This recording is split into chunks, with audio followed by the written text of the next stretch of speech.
아래에서 주어진 함수. 여기 아래는 어디에 주어졌다는 얘기예요? 괄호 1번에 F가 주어졌잖아요. 괄호 2번은 보아하니까 박스 쳐진 조건이 함수 F가 어떤 조건을 만족시키는지 이제 그 두 조건을 만족시키는 함수를 찾아내 가지고 2번을 문제 풀 것 같아. 근데 하여튼 이런 식으로든 저런 식으로든 함수 F가 주어졌든지 함수 F가 충족시키는 조건이 주어졌든지 그게 이제 각각의 소문항에 주어진 아래에서 주어진 F가 되겠네요. 되겠죠? 그래서 각각의 소문항에 이제 별도의 함수 F가 주어져 있고 이 함수 F는 정의역에 속하는 모든 실수 X에 대해서 미분 가능하다. 그렇고요. 미분 가능하고. 근데 이건 뭐야? 미분 계수가 0인 포인트는 없다. 그러니까 이제 아마도 그랬겠죠. 미분 계수가 0인 포인트가 없게끔 정의역을 주든지 뭐 그렇게 했겠죠. 그리고 계속 가보면 이때 곡선 y 이퀄 fx 위에 점 P에서의 접선 또 나오네. 접선이 x축, y축과 만나는 점을 각각 A, B라 하자. 자, 그러면 지금 여러분 현재 스코어 뭔가 1번과 2번 소문항에서 함수 y 이퀄 fx가 주어진다고 치면 그 y 이퀄 fx 위에 한 점에서 접선을 그어가지고 x절편, y절편 찾는 거니까 지금 결정하는 수순이 어떻게 되는 거예요? 함수 f하고 그 위에 한 점 p가 결정이 되면은 당연히 접선 결정되고 그 x절편, y절편까지 결정이 되는 겁니다. 되겠죠? 여기까지. 그다음 이제 이 벡터 방정식이 문제인데 우리 6월에 벡터 그 논술 시험에서 나올 수 있는 건 모든 거 다 정리하겠지만 일단은 요것만 알자고요. O의 벡터는 뭐라고? A의 좌표의 다름 아니다. OP 벡터는 P의 좌표의 다름 아니다. 이 벡터를 합친다는 것은 X 성분끼리 Y 성분끼리 합친 것이다. 그것만으로 이 문제 푸는 데는 아무 지장이 없습니다. 그러니까 이 벡터 문제가 아니라고 얘기를 하는 거예요. 미분 문제입니다. 미분 문제.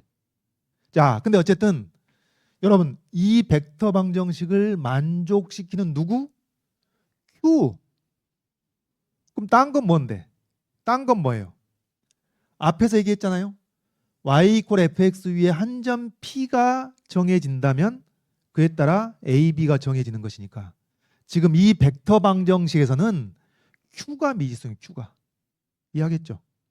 왜냐하면 p하고 a, b가 이제 그 앞 단계에서 나온 것이니까 앞 단계에서 나왔다면 q가 이 벡터 방정식의 미지수가 돼가지고 요식을 만족시키는 점 q의 x좌표와 y좌표가 최종적으로 도출되는 것이 되는 겁니다. 그러니까 학생들이 이런 것에 약하는 거는 A, B, P, Q 막 나오니까 이게 이제 눈깔이 핑핑 돌아가가지고 지금 무엇이 주어지고 무엇을 구하는 상황인지 그 맥락을 놓치어버리니까 그런 거예요. 컴퓨터가 아니니까. 자, 그래서 나 좀 보시고 중요한 핵심 문자가 많이 나올 때는 무엇이 상수이고 무엇이 변수인지만 정확히 구분해도 절반은 먹고 들어가는 겁니다. 맥락이 이해가 돼요. 자, 무엇이 변수고 무엇이 상수인지 구분하자. 그 얘기를 또 달리 표현해보면 무엇이 주어진 상태에서 무엇을 구하는 상황인 것인지 그 교통정리를 잘 해내자. 그 말이에요. 자, 그러면 지금까지 흘러온 방향이 결정구조가 어떻게 돼? 결정구조가 함수 f와 그 위에 점 p. 되겠죠? 함수 y 이퀄 fx와 그 위에 점 p. 이게 딱 나오면은 접선이 결정된단 말이에요. 접선이. 거기서 접선이 결정되면 x절편 y절편 결정이 된단 말이죠. 그럼 지금 현재 이 벡터 방정식에서 P하고 A, B가 결정이 돼 있으면 Q가 결정이 되는 겁니다. 그러니까 이 벡터 방정식이 등장하는 이유는 뭐예요? 여기서 P하고 A, B가 있을 때 이 식으로부터 Q가 도출되는 것이죠. 이런 결정 구조를 갖고 있다는 것을 정확하게 파악을 해야 되겠습니다. 자, 그럼 우리가 문제를 풀기 위해서는 무엇부터 출발해야 되냐면 요 F 함수 F는 소문항 1번에서 주어지고 2번에서 구하고 그런단 말이에요. 어쨌든 소문항 각각에서 F는 등장하는 겁니다. 그럼 P는 어떻게 하죠? P는 P를 우리가 설정하는 것부터 시작을 해야 되는 것이죠. 뭘로? T, FT든 알파, F 알파든 이것부터 출발하는 겁니다. 알겠어요? 요런 게 잘 안 된다. 요런 게. 응? A, B, P, Q 벡터식 요것에 압도돼 가지고 요게 잘 안 돼요. 별게 아닌데. 그러니까 여러분 여러분 입장을 한번 바꿔서 생각해 보세요. 여러분이 문제를 내는 교수님이라고 한다면은 정답률을 높이고 싶잖아요. 요거 얘기해 주면 이거 정말 차이 납니다. 여기 y 이퀄 fx 위에 점 p t, ft에서의 접선이 어쩌고저쩌고 a하고 요 식을 만족시키는 점 q의 x좌표 y좌표를 t로 나타내라. 그러면 이거 달라진다고. 그게 없어서 우리가 설정을 해야 되는 겁니다. 알겠죠? 알파, F 알파. 그러니까 이 골격 있죠. 변수 설정하고 식 세우고 미분하는 겁니다. 근데 그 변수 설정 단계에서 요걸 하는 것이죠. 알파, F 알파. 뭐 T, FT 다 좋습니다. 되겠죠? 여기 돼야 되겠다. 그럼 여러분 왜 P의 X좌표를 변수로 설정한다는 얘기지? 알파가 됐든 T가 됐든 왜 P의 X좌표가 변수가 돼? 함수 F가 주어지면 Y좌표는 X좌표로 따라올 것이고 그 다음에 함수가 주어져 있다면 그 위에 어떤 점이냐 그것이 바로 접선을 결정하고 X절편, Y절편을 결정하고 이 벡터식을 거쳐서 Q가 결정되는 거니까. 최초의 근원에 P가 있던 겁니다. P. Y 이퀄 fx 주어진 함수의 어떤 점에서 이제 작업을 시작하느냐 그거였던 것이니까. 자 그럼 가봅시다. 요거 가지고 식을 써보면은 접선의 방식 써볼까요? 왜냐하면 접선의 X절편, Y절편으로 A, B의 좌표가 나올 테니까. 자 접선의 방식. 요 식 지금 우리가 이제 함수는 아직 적용 안 했어요. 괄호 1번하고 2번에서 이제 이거 구체적으로 함수 적용할 것이고 일반적으로 접선의 방식 써봤습니다. 요거 여러분 뭐 수천 번도 써봤을 테고. 자 그러면 그 X절편, Y절편. 먼저 X절편은 Y에다 0 집어넣고 정리해보면 이렇게 식이 나오겠죠. 아 요것 때문에 미분계수가 0인 포인트는 존재하지 않는다고 한 거구나. 네? 미분계수가 0인 포인트에서는 X축과 안 만나니까 X절편이 있을 수가 없잖아요. 그래서 이게 0이 아니라는 것을 줬구나. 그걸 알 수가 있겠고 다음 X에다 0 집어넣어 가지고 Y절편 나오겠죠. 여기 나오겠습니다. 자 그러면 어떻게 되냐? 이제 이 A 좌표가 바로 OA 벡터의 성분이 되겠고 B의 좌표가 OB 벡터의 성분이 되는 것이니까 여기서 되죠? OA 벡터, OB 벡터 합한 것이 OP 벡터는 우리가 설정했던 거예요. 알파, F 알파. 그 다음에 OQ 벡터를 모르는 겁니다. 이게. 일종의 미지수인 거죠. 라지 X, 라지 Y가. 자, 그래서 이제 계산해 보면은 요거 X 성분하고 여기 X 성분 0하고 합친 것이 뭐가 돼요? 알파하고 요 Q의 X 성분하고 합친 거하고 똑같으니까 알파, 알파 똑같아서 결국 남는 게 요겁니다. 요게 라지 X. 되겠죠? Q X 좌표. 다음 여기 이제 Y 성분끼리 0하고 여기 Y 절편하고 더한 것이 F 알파하고 Y하고 더한 거랑 똑같아야 되는 것이니까 여기서 또 F 알파, F 알파 겹치죠. 남은 건 뭐예요? 요것뿐입니다. 마이너스 알파, F 프라임 알파. 요거. 그래서 이 Q의 X 좌표하고 Y 좌표가 이 알파하고 F를 이용해 가지고 이렇게 딱 정리가 되는 거죠. 그럼 어떠세요? 요 정도 했으면은 거의 문제풀이의 뭐 절반 이상이죠. 뭐 양으로는 한 절반 되겠지만은 개념적으로 논리상으로는 거의 3분의 2 이상 푼 거나 마찬가지입니다. 이제 함수만 적용하면 되거든. 그래서 다시 한번 함수 f와 그 위에 점 p가 이제 주어지면 그 접선의 x절편 y절편 결정되고 벡터 방정식 거쳐서 q가 결정된 이 결정 구조를 다시 한번 확인하게 되는 셈입니다. 이 q 종착점 q의 x좌표 y좌표가 다 뭘로? 함수 f와 점 p의 x좌표로 다 표현이 되는 것이죠. 자, 그럼 이제 가로 1번, 2번 가봅시다. 가로 1번. 두 양수 A, B에 대하여 함수 fx. 이것도 사실 이제 여러분 피곤한 거예요. 우리가 기계가 아니니까. 그러니까 일반적으로 되죠. 일반적으로 x, y, z를 변수로 우리는 많이 쓰고 또 A, B, C를 많이 상수를 하는데 물론 이 문제에서 그 관행이 관철이 되는 것이죠. 근데 관행이 관철될 수도 있고 안 될 수도 있는 거거든. 문제에 따라서는. 그걸 뭘 보고 알아요? 두 양수 A, B에 대하여 이런 말 많이 나옵니다. 그럼 수학 문제 풀 때 뭐 실수 X에 대하여 양수 A에 대하여 이게 무슨 말이야? 어떤 양수 A, B 값이 주어진다면 A, B에 적당한 두 양수 값을 매긴다면 그겁니다. 뭐뭐에 대하여 기분이에요. 기분. 그래서 두 양수 A, B 값을 매겨준다면 요 식이 X에 대한 함수니까 그러니까 이제 fx라고 표기를 하고 있는 것이죠. 그리고 요 X의 범위 이제 정의역이 나오는 것이죠. 이 상태. 근데 느닷없이 라지 X, 라지 Y의 최대값을 구하라고 하네. 그럼 라지 X, 라지 Y를 식을 써야겠죠. 근데 라지 X, 라지 Y가 뭐지 이게? 앞에서 정의한 겁니다. 블라블라한 점 P 저기 Y = fx 위에 한 점 P에서 접선을 그어가지고 그 x좌표 y좌표 찾고 그 벡터 방정식을 만족시키는 점 Q의 x좌표 y좌표 깨낸 거니까 지금 우리 어디까지 구해놨나요? 이 Q의 x좌표가 요 식이다. 앞에서 봤던 식 그대로 가져온 거예요. 앞에서 구했던 거. 그다음에 Q의 y좌표가 이렇다. 여기까지. 그러면 라지 x하고 라지 y가 함수 f하고 그 P의 x 좌표로 표현이 되는 것이니까 그 곱도 마찬가지입니다. 곱해 보면은 뭘 알게 되냐? 마이너스 마이너스 써지고 f 프라임 알파 약분되고 남는 것이 알파하고 f 알파.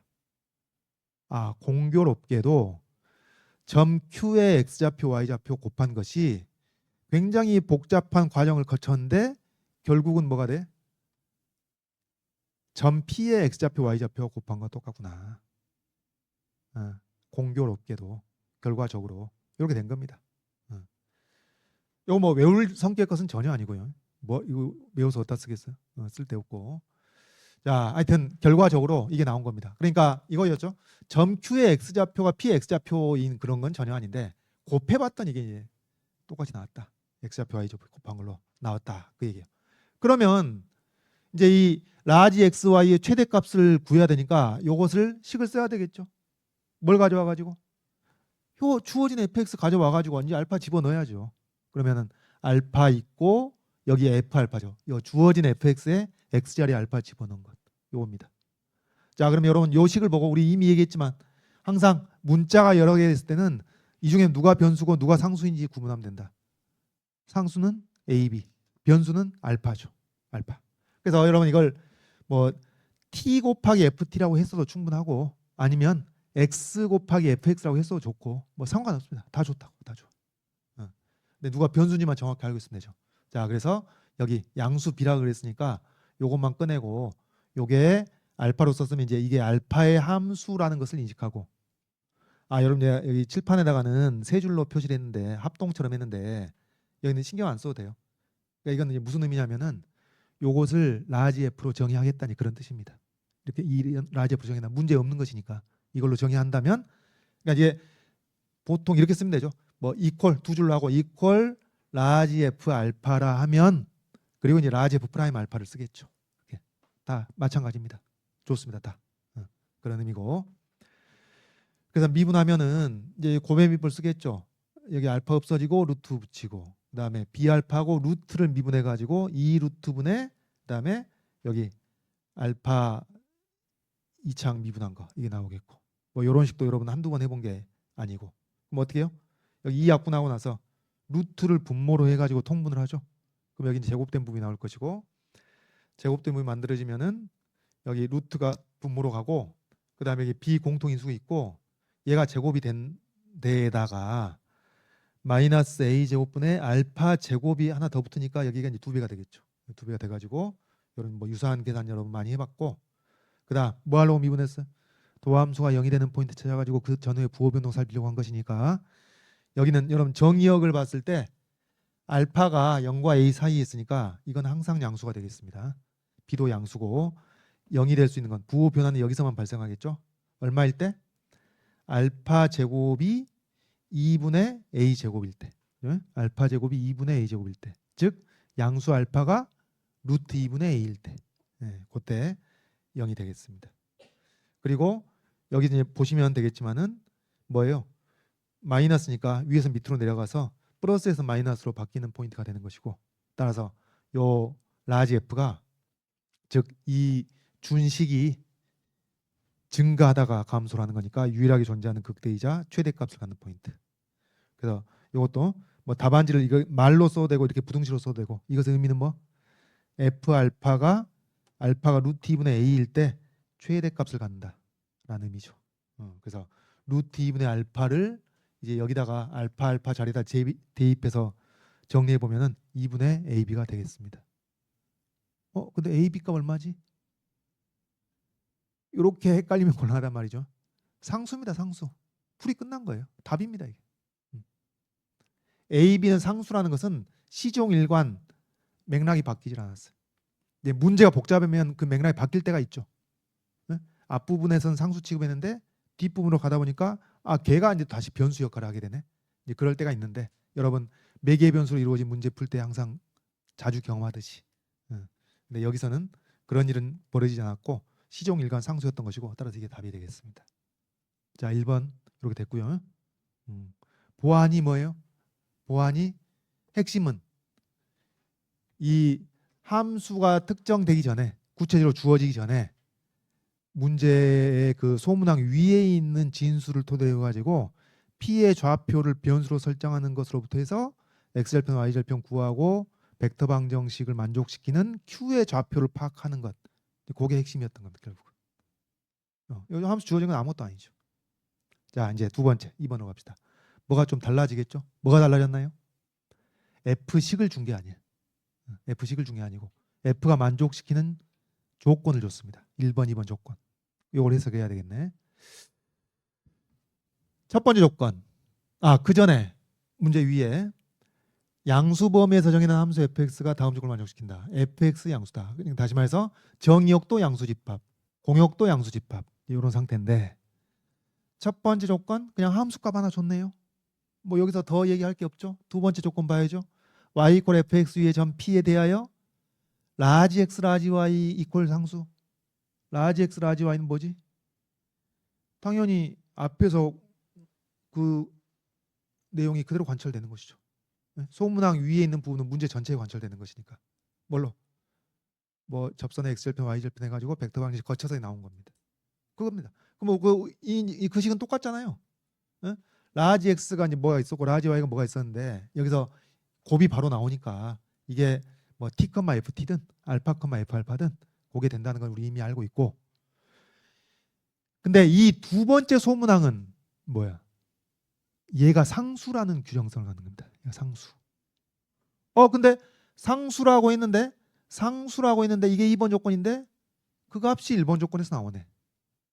뭐예요? 여기 1일 때 F1이라는 얘기니까. 이거 안 헷갈리죠, 여러분? F 알파, 알파하고 F 알파의 곱이 상수가 된다는 것은 정역의 모든 원소 알파에 대해서, 즉 모든 양수 알파에 대해서 성립한다는 얘기예요. 그러니까 이미 이 식에서 fx 이퀄 x분의 c라는 함수가 나오는 겁니다. 근데 얘가 1,3을 지난다고 하니까 C값마저 결정이 돼버리는 거죠. 얼마로? 3으로. 그죠? 3으로. 그래서 1번 조건, 2번 조건을 통해서 함수 fx가 x분의 3 중에서도 이제 정의역이 양수인 부분만 이렇게 확정이 돼버리는 겁니다. 그래서 이런 겉보기에는 되게 복잡해 보였는데 fx가 아주 손쉽게 결정이 돼버리는 겁니다. 뭐 계산할 게 뭐 있나요? 뭐 지금 미분으로 했나요? 적분으로 했나요? 문제 이해하면 되는 거예요. 문해력. 비문학 독서 그겁니다. 지금 여기서는. 자, 그러면 이걸 알고 나면은 나머지 이하 부분은 썰렁하죠. fx를 다 확정된 형태 미정계산 하나도 없이 구해버렸으니까 걔를 제곱한 거하고 역수가 되잖아요. 걔 제곱하면 x 제곱분의 9가 될 것이고 여 역수 취하면 3분의 x가 될 것이고 결국은 요거 최소값 x가 얼마일 때 얘가 최소가 되는가 그거예요. 그럼 얘를 이제 새로운 돌아가는 함수 정의하고 h라고 합시다. h 없었으니까 h라고 정의하면은 그거 미분 때려가지고 이렇게 될 것이고 이제 통분해야죠. 0이 되는 포인트 찾을 거니까. 그러면 3x 세제곱으로 통분해가지고 여기서 이제 x 세제곱 그다음에 여기서 마이너스 54가 나오니까 지금 양수가 정의역이니까 분자가 0이 되는 포인트를 찾으면 되겠네. 뭐 54의 세제곱근 요게 이제 쭉 증가하면서 마이너스에서 0을 거쳐서 플러스로 한 번 바뀌겠구나. 그래서 54의 세제곱근이 hx에 유일하게 존재하는 극소점이자 최소값을 갖는 포인트가 되겠다. 그런 얘기입니다. 되겠죠? 그래서 결론이 나오겠고, 물론 여러분 요 식에서 뭐 하나 떠오르는 거 있나요? 여기 이제 이 주어진 함수를 봤을 때 세 개로 쪼개 가지고, 그러니까 여기 저기 6분의 x, 6분의 x 두 개로 해가지고 그 세 개짜리 산술평균과 기하평균의 관계를 활용하는 것도 가능하겠죠. 됩니까?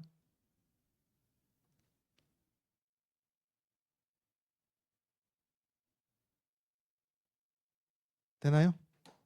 그러니까 요 hx를 x제곱분의 9하고 6분의 x하고 6분의 x하고 요 세 개의 합인데 요것을 3배의 3승분 루트 x제곱분의 9 6분의 x 6분의 x 이렇게 답을 구할 수도 있겠습니다. 되죠? 왜? 다 양수니까 증가는 양수니까. 뭐 이 풀이도 좋습니다. 꼭 미분해야 점수 더 주냐? 아니에요. 맞게 하면 돼. 자, 이게 연세대 문제였습니다. 그래서 답안지를 쓴다면은 요 단계가 좀 돼야 된다. 요 단계가. 그럼 여러분 이게 그 요것을 시험 볼 때 이런 작업을 어떻게 할 수 있을까? P를 T, FT로 이 변수 설정하는 것부터 좀 시작이 돼야 되는데 사실 그게 안 되면 뭐 쓸 게 없어요. 문제에 대해서. 그렇잖아요. 요것을 내 힘으로 할 수 있을 것인가? 그 로직을 자기 스스로 납득할 수 있는 정도에서 깔끔하게 하고 가야 됩니다. 오늘 뭐 최소한 이번 주 안에 아직 아리까리하다면 이거 어떻게 이걸 설정할 수 있지? 이거예요. 한 번만 마지막으로 함수 f하고 y = fx의 점 p가 있으면은 접선 나오고 x절편 y절편 나오고 벡터 방정식을 이용해서 q가 나온단 말이지. 근데 함수가 1번 문제 2번 문제 있었던 것이니까 결국은 점 p의 좌표를 설정하는 것을 우리 손으로 하지 않을 수가 없다는 얘기죠. 그게 이제 출발점이 되었던 것이다. 그래가지고 연쇄적으로 쫙쫙쫙쫙 해가지고 q까지 나오는 거잖아요. 자, 그 구조가 여러분이 문제에 대한 독해를 통해서 좀 포착이 돼야 되겠다. 그겁니다. 그래서 요것을 할 수 있었으면은 뭐 전체적으로 아주 큰 어려움 없이 좀 진행하지 않았겠느냐. 그겁니다. 그래서 이제 우리 얘기했듯이 이걸 가지고 접선 쓰고 x절편 y절편 구하고 그래서 이제 곱이 나오게 되는 거죠. 그리고 이제 1번 문제 주어진 함수 가지고 식이 완성이 되면은 미분 때려가지고 결론 내고 2번 문제 주어진 조건으로 f 구하고 나면은 그 식을 써가지고 미분으로 결론 나는 것이고 혹은 여기서는 이제 산술평균 기하평균도 활용할 수 있었고 뭐 그렇습니다.